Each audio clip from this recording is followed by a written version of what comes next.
What's up YouTube? Welcome back to the garage. Today we're going to be installing some camber bolts on this MRS. If you guys know the MRS, it has a McPherson strut type suspension, and especially in the front you can't really adjust camber unless you have like the oval cut coilovers or an adjustable lower control arm. But because we don't, or the top camber plates, but this car doesn't have any of those, so all we're going to be using is these camber bolts from Whiteline. And yeah, it's pretty straightforward, and it gives some minor adjustability to add in some camber to the McPherson strut type suspension.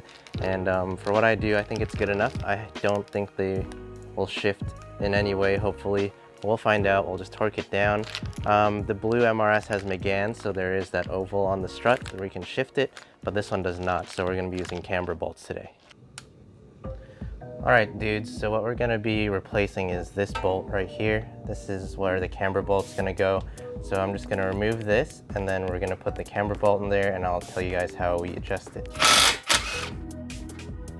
Make sure you get one of these pawn shop electric impacts because it makes everything really easy. So we just pop this dude out. Okay, let's talk about how this works. So if you look here, there is this washer with a tab, and then you have this eccentric cam bolt thing. So this is how it shifts the strut like this. There's a lot of stuff online if you just look up camber bolts on how this works, but essentially you put this washer here, and then this tab is gonna press on the strut, and then this cam is gonna press on the hub. So this will be still, and then this will rotate inside depending on how you want it, and you can push out the strut however much you want. So to get negative camber, we're gonna put the tab, this long tab here towards the strut, and then we're gonna put the centric cam towards the strut too, so it's gonna look like this facing the strut. So this tab is gonna push on the strut mount, and then this is gonna push on the hub, and it's gonna push it that way. And you guys will see as I spin the bolt, the hub will like go up back and forth like that. But first let's get this bolt in, and I'll show you guys what it looks like after. Let's put this here.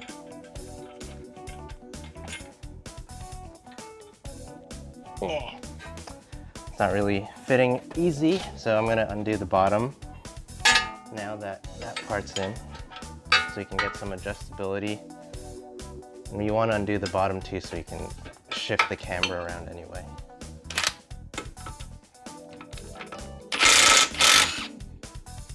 And you don't want to take this one out, it's going to loosen it, so we have some play. So I ended up getting the camber bolt in by sticking my finger through and just making sure everything's flush.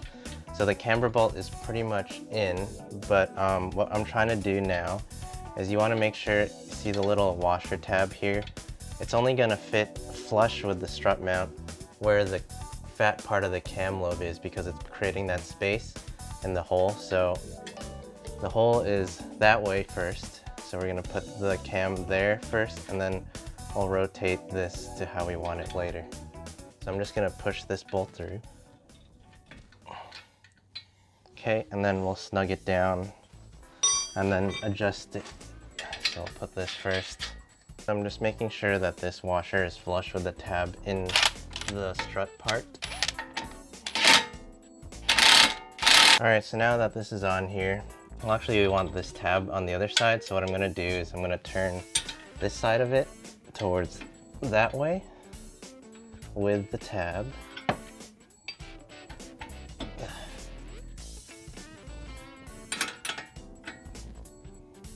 You can see we're getting some camber now. So I'm using this gear wrench. Okay, there we go.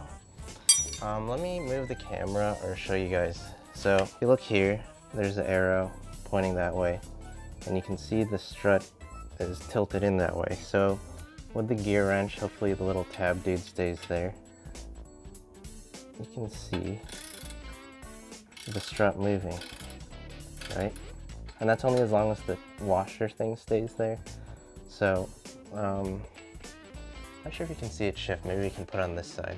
So now that you guys understand that we keep the washer tab thing facing that way, let's see if you guys can see the camber change. I'm gonna set it to maximum negative and make sure you hold the washer here. You should be able to see the strut move. I can see it right now. See? And then this is full negative. You can see that this part is sunken in more that way. Hopefully that makes sense to you guys. That's because of the cam bolt pushing this thing forward and the washer holding this in its place. So that's how we get negative camber. Now that I have the camber generally where I want it, we still have to take this thing to an alignment later, and we'll just tell them the specs that I want. But right now we're gonna torque everything down that it's generally where I want it, and then drive it to the alignment shop. Right now I'm jacking up the lower control arm with another jack. You can't see it in frame. Oop. Well, anyway, now it's preloaded, so that means that we have the strut pushed up a little bit to take off the tension on it, and now we can torque everything down or tighten everything down. So I'm just gonna send it with this impact and then torque it. Okay, that's probably not gonna go anywhere anytime soon. And then again, I'm gonna torque these after. I'm just putting it on with the impact first. Put it on this side. It's easier for the impact to reach. Okay, so that's there. Now let's get the torque wrench. And this is set to the torque specs, which is like 80 foot-pounds. Either way, the alignment shop's probably gonna loosen them again to get the alignment, so not too worried. There's a lot of thread holding this on. There we go. Torque this down. There's one. And we'll torque the bottom boy, which is a 19. Top is a 15.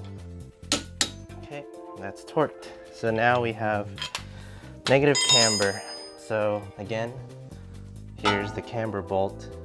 And I showed you that the little metal big tab is out here and the tab on the inside is on this side. And then the cam bolt is that way, like on this side toward the strut.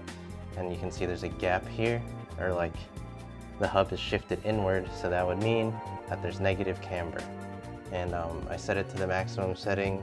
Basically, you can feel when you twist it, the hub will sink in and then come back out because it's turning back around. So I just turned it all the way there till it stops, and that should be maximum negative camber. So that's that. We'll just put the wheel back on, and yeah, I have to do it on all the other sides. All right, so let's lower the car now, gently.